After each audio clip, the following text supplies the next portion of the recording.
Sugar diabetes ਦਾ ਨਾਮ ਸੁਣਦੇ ਹੀ ਹਰ ਇਨਸਾਨ ਦੀ ਜਿਹੜੀ ਆ ਅੱਖਾਂ ਤੇ ਸਰੀਰ ਇੱਕਦਮ ਖੜਾ ਹੋ ਜਾਂਦਾ, ਕਿਉਂਕਿ ਇਹ ਇੱਕ ਸਭ ਤੋਂ ਵੱਡੀ ਅੱਜ ਦੇ ਦੌਰ ਦੇ ਵਿੱਚ ਸਾਇੰਸ ਦੇ ਵਿੱਚ ਮੈਡੀਕਲ ਸਾਇੰਸ ਦੇ ਵਿੱਚ ਸਭ ਤੋਂ ਭਿਆਨਕ ਬਿਮਾਰੀ ਹੈ। ਹਰ ਬਿਮਾਰੀ ਦਾ ਇਲਾਜ ਹੈ, ਲੇਕਿਨ ਸ਼ੂਗਰ ਦਾ ਜਿਹੜਾ ਇਲਾਜ ਹੈ ਅਗਰ ਸ਼ੁਰੂ ਤੋਂ ਹੀ ਉਸ ਨੂੰ ਕੰਟਰੋਲ ਕੀਤਾ ਜਾਵੇ ਤਾਂ ਇਹ ਤੁਹਾਡੇ ਆਉਣ ਵਾਲੇ ਸਰੀਰ ਵਾਸਤੇ ਕਾਫੀ ਵਧੀਆ ਗੱਲ ਹੈ। ਲੇਕਿਨ ਆਮ ਜਿਹੜਾ ਇਨਸਾਨ ਹੈ ਉਹ ਅੱਜ ਦੇ ਸਾਡਾ ਰਹਿਣ ਅਤੇ ਖਾਣ ਦਾ ਜਿਹੜਾ ਸਟਾਈਲ ਬਦਲ ਚੁੱਕਾ ਹੈ, ਉਹ ਸਿੱਧਾ ਸਾਡੀ ਬੋਡੀ 'ਤੇ ਉਸਦਾ ਅਸਰ ਪੈਂਦਾ ਅਤੇ ਆਉਣ ਵਾਲੇ ਸਮੇਂ ਦੇ ਵਿੱਚ ਜਿਹੜੀ ਸ਼ੂਗਰ ਹੈ ਉਹ ਸਾਡੇ ਸਰੀਰ ਦੀ ਇਮਿਊਨ ਬੂਸਟ ਨੂੰ ਵੀ ਕਾਫੀ ਡਾਊਨ ਕਰਦਾ ਅਤੇ ਕਿਤੇ ਆ ਕੇ ਸਾਨੂੰ ਤਦ ਪਤਾ ਲੱਗਦਾ ਤੁਹਾਡਾ ਜਦੋਂ ਹਾਈ ਬਲੱਡ ਸ਼ੂਗਰ ਦਾ ਵੱਧ ਜਾਂਦਾ ਤਾਂ ਅਸੀਂ ਵੱਡੇ ਇਲਾਜ ਵੱਡੇ ਹਸਪਤਾਲ ਮਹਿੰਗੇ ਕਰਾਉਂਦੇ ਹਾਂ, ਤਾਂ ਉਸ ਦੇ ਬਾਵਜੂਦ ਸਾਡਾ ਸ਼ੂਗਰ ਕੰਟਰੋਲ ਨਹੀਂ ਹੁੰਦਾ।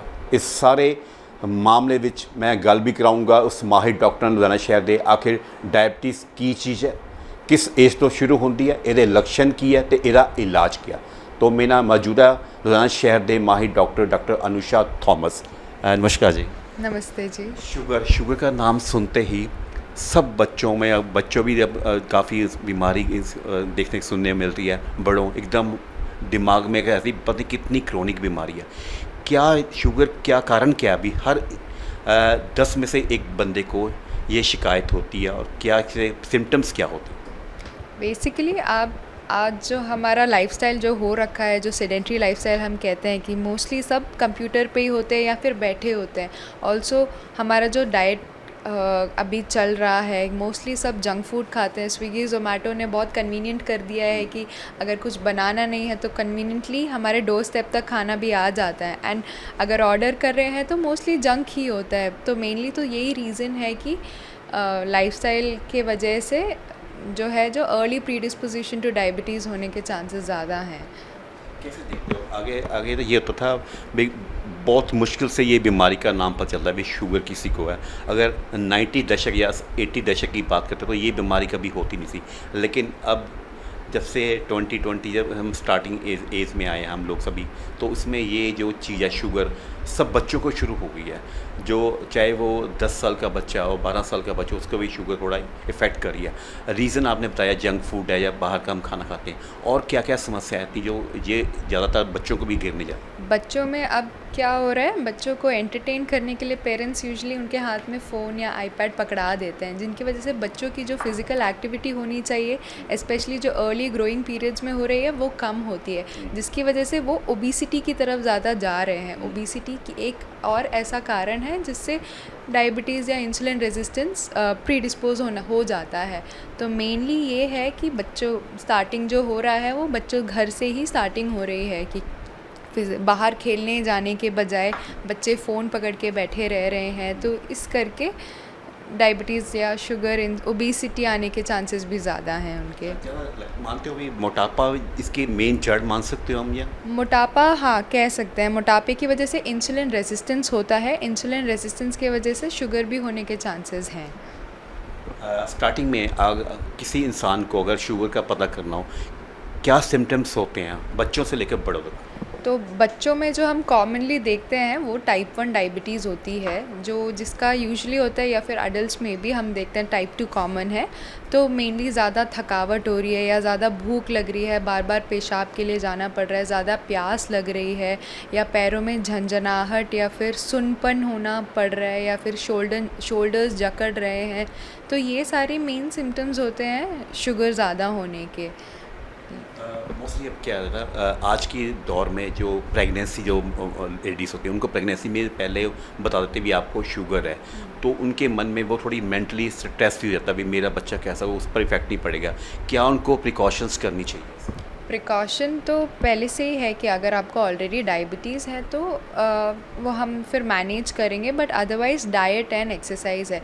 एक्सरसाइज में भी हम नहीं कह रहे हैं कि ये नहीं कह रहे हैं कि रनिंग करो ये करो, मिनिमम जो कर सकते हैं वो है 40 to 45 minute brisk walk meaning थोड़ा जल्दी सैर करना वो, और खाने का परहेज़ रखना, स्वीट सब अवॉइड करना, अननेसेसरी कार्बोहाइड्रेट्स नहीं खाना, वो सब अगर हम अवॉइड करें तो ये सब अवॉइड हो सकते हैं।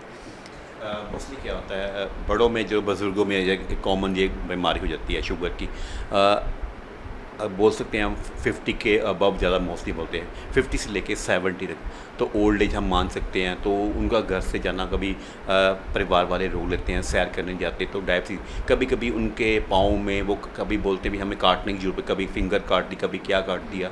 तो क्या उनका ट्रीटमेंट होना चाहिए, और आज की डेट में शुगर ट्रीटमेंट या इंसुलिन के लिए क्या क्या इक्विपमेंट ऐसे हैं?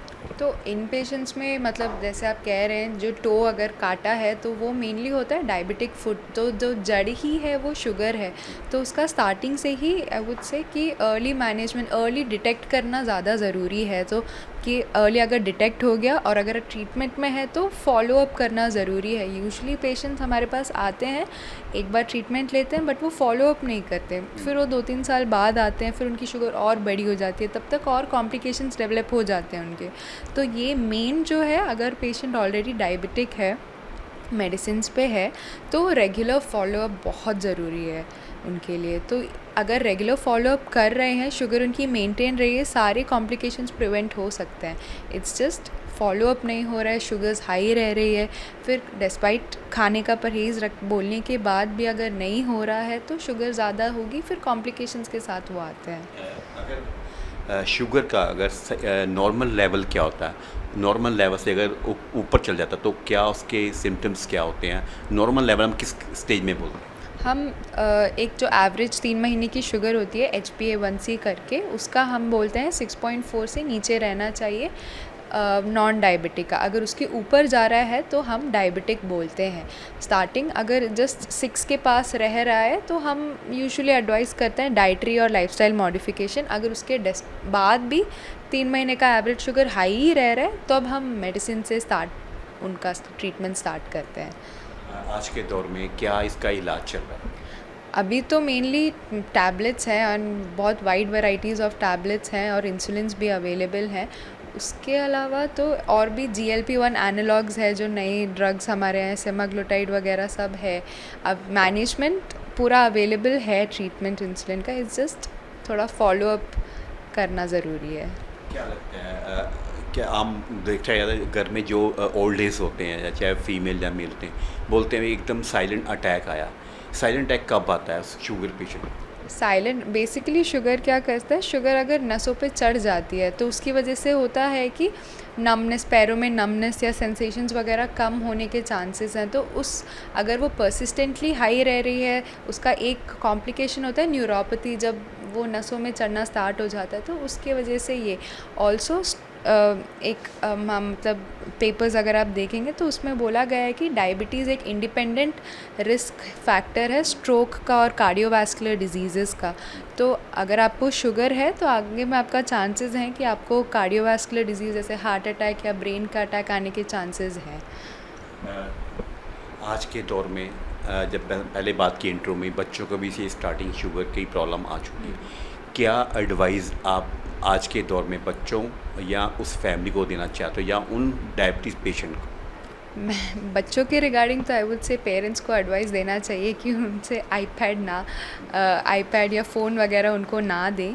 उनको जो नॉर्मल चाइल्डहुड होना चाहिए बच्चे का, जो घर से बाहर होता है, वो होना चाहिए खेल कूद के, ना कि फ़िज़िकल एक्टिविटी करना है, और सिर्फ फ़ोन में ही नहीं लगे रहना है। और उनको एक हैबिट बिल्ड करना है कि हेल्दी फूड आइटम्स करने के लिए, भले ही धीरे धीरे हो, बट एकदम ही जंक फूड पे नहीं, और बच्चे के सामने गिवन ना करे।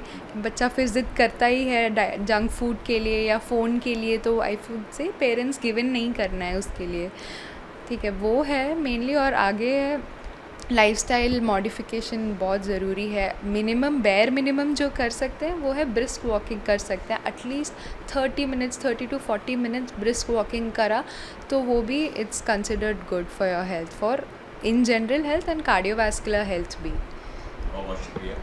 सो ਇਹ ਸਨ ਲੁਧਿਆਣਾ ਸ਼ਹਿਰ ਦੇ ਮਾਹਿਰ ਸ਼ੂਗਰ ਦੇ ਮਾਹਿਰ ਡਾਕਟਰ, ਔਰ ਤੁਹਾਨੂੰ ਦੱਸਦੇ ਕਿ ਅਗਰ ਤੁਹਾਨੂੰ ਵੀ ਸ਼ੂਗਰ ਦੀ ਤੁਹਾਨੂੰ ਹਲਕੀ ਜੀ ਸਿੰਪਟਮ ਸ਼ਿਕਾਇਤ ਹੈ, ਜਾਂ ਤੁਹਾਨੂੰ ਤੁਹਾਡੇ ਕਿਸੇ ਵੀ ਬਜ਼ੁਰਗ ਘਰ ਦੇ ਬਜ਼ੁਰਗ ਨੂੰ ਇਸ ਦੀ ਸ਼ਿਕਾਇਤ ਹੈ, ਤਾਂ ਹਜੇ ਸੰਭਲ ਜੋ, ਨਾਮੁਰਾਦ ਬਿਮਾਰੀ ਹੈ, ਸਭ ਦਾ ਇਲਾਜ ਹੈ, ਲੇਕਿਨ ਸ਼ੂਗਰ ਜਿਹੜੀ ਇੱਦਾਂ ਦੀ ਨਾਮੁਰਾਦ ਬਿਮਾਰੀ ਜਿਹੜੀ ਹੈ, ਹੋਰ ਜਿਹੜੀਆਂ ਬਿਮਾਰੀਆਂ ਨੂੰ ਇਨਵੀਟੇਸ਼ਨ ਦਿੰਦੀ ਹੈ। ਤਾਂ ਖਾਸ ਕਰਕੇ ਹਾਰਟ ਅਟੈਕ ਨੂੰ ਵੀ ਇਹ ਖਾਸ ਕਰਕੇ ਇਨਵਾਈਟ ਕਰਦੀ ਹੈ, ਤਾਂ ਤੁਹਾਡੇ ਆਉਣ ਵਾਲੇ ਤੁਹਾਡੇ ਸਰੀਰ ਵਾਸਤੇ ਕਾਫੀ ਘਾਤਕ ਬਿਮਾਰੀ। ਡਾਕਟਰਾਂ ਦੀ ਅਗਰ ਮੰਨੀ ਜਾਵੇ ਤਾਂ ਤੁਸੀਂ ਡੇਲੀ ਖਾਸ ਕਰਕੇ 30 ਤੋਂ 40 ਮਿੰਟ ਤੱਕ ਵਾਕਿੰਗ ਜਿਹੜੀ ਥੋੜ੍ਹੀ ਤੇਜ਼ ਵਾਕਿੰਗ ਜਾਂ ਜ਼ਿਆਦਾ ਮਿਡਲ ਜਿਹੜੀ ਵਾਕਿੰਗ ਹੁੰਦੀ ਹੈ, ਪੈਰਾਂ ਦੇ ਜਿਹੜਾ ਤੇਜ਼ ਚੱਲ ਕੇ ਜਿਹੜਾ ਸੈਰ ਕਰਦੇ ਆ, ਉਹ 30 ਤੋਂ 40 ਮਿੰਟ ਰੋਜ਼ਾਨਾ ਕਰੋ। ਇਸ ਦੇ ਨਾਲ ਹੀ ਖਾਸ ਕਰਕੇ ਫੈਮਿਲੀ ਦੇ ਹਰ ਉਹ ਮਾਤਾ ਪਿਤਾ ਔਰ ਗਾਰਡੀਅਨ ਇਸ ਗੱਲ ਦਾ ਖਿਆਲ ਰੱਖਣ, ਆਪਣੇ ਬੱਚਿਆਂ ਨੂੰ ਜੰਕ ਫੂਡ ਇਸ ਦੇ ਨਾਲ ਹੀ ਮੋਬਾਈਲ ਦੀ ਉਹਨਾਂ ਨੂੰ ਦੇਣ ਤੋਂ ਪਰਹੇਜ਼ ਕਰੋ ਔਰ ਕੋਸ਼ਿਸ਼ ਕਰੋ ਬੱਚਿਆਂ ਦੀ ਜਿਹੜੀ ਫਿਜ਼ੀਕਲ ਐਕਟੀਵਿਟੀ ਵੱਧ ਤੋਂ ਵੱਧ ਤੁਸੀਂ ਕਰਵਾਓ, ਤਾਂ ਕਿ ਆਉਣ ਵਾਲੇ ਤੁਹਾਡੇ ਬੱਚੇ ਤੰਦਰੁਸਤ ਰਹਿਣ। ਸੋ ਇਹ ਛੋਟੀਆਂ ਜਿਹੀ ਕੁਛ ਐਡਵਾਈਸ ਹੈ ਡਾਕਟਰ ਦੀਆਂ, ਤਾਂ ਅਗਰ ਤੁਸੀਂ ਇਹਨਾਂ ਤੋਂ ਹੀ ਅੱਜ ਤੋਂ ਹੀ ਤੁਸੀਂ ਇਸ ਤੋਂ ਅਮਲ ਕਰੋਗੇ ਤਾਂ ਤੁਹਾਡੀ ਆਉਣ ਵਾਲੀ ਫੈਮਿਲੀ ਸ਼ੂਗਰ ਤੋਂ ਬਿਲਕੁਲ ਦੂਰ ਰਹਿਣਗੀਆਂ। ਅਤੇ ਇਹ ਸ਼ੂਗਰ ਨਾਮਰਦ ਬਿਮਾਰੀ ਹੈ, ਇਸ ਤੋਂ ਪਹਿਲਾਂ ਹੀ ਇਸ ਨੂੰ ਆਉਣ ਤੋਂ ਪਹਿਲਾਂ ਕੰਟਰੋਲ ਕੀਤਾ ਜਾਵੇ। ਕੈਮਰਾਮੈਨ ਬੌਬੀ ਨਾਲ ਸੰਦੀਪ ਸ਼ਰਮਾ, ਦੈਨਿਕ ਸਵੇਰਾ TV, ਲੁਧਿਆਣਾ।